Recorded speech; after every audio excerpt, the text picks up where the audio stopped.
siku ya mwisho kwenye kongamano hilo. Haya, tuendelee na taarifa zetu. Kenya imeimarisha kiwango cha mchango wake nchini Haiti baada ya kutuma kikosi kingine cha maafisa 230 wa polisi speciali. Huu ni msafara wa 5 ndani ya mwaka mmoja na kufikisha idadi ya maafisa wa Kenya wanaohudumu nchini kikosi cha Gang Suppression Force yani GSF hadi zaidi ya maafisa 700. Kikosi hicho kimewasili nchini Haiti wakati ambapo ghasia za magenge zimefikia kiwango cha kutia wasiwasi, huku majukumu ya GSF yakipanuliwa ili kukabiliana moja kwa moja na makundi yanayotatiza usalama wa taifa hilo. Ashila Tieno ametayarisha taarifa hii.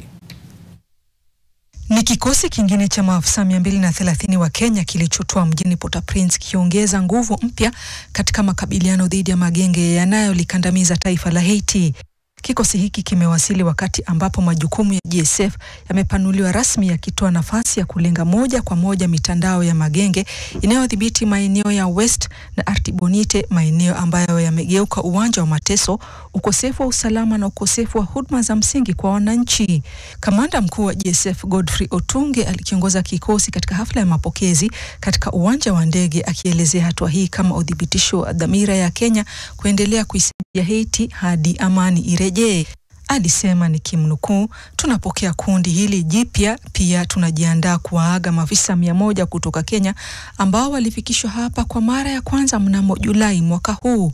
Kwa hawa mashujaa, mmetoa kila kitu chenu, mmetumika kwa heshima, ustahimilivu na kujitolea bila kuyumba." Aliongeza kuwa maafisa 100 wa kwanza wanatarajiwa kurejea Kenya baada ya kukamilisha operesheni yao, akisema kuwa hawa ndio waliobeba uzito wa mwanzo wa makabiliano kwenye operesheni hii ya kihistoria.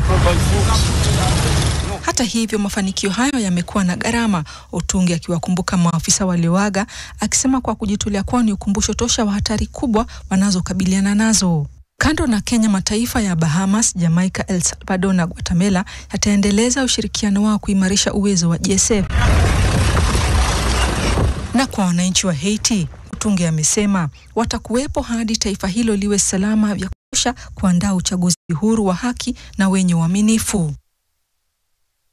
Ameipa sifa Rose Wangoi kwa kuitia sauti.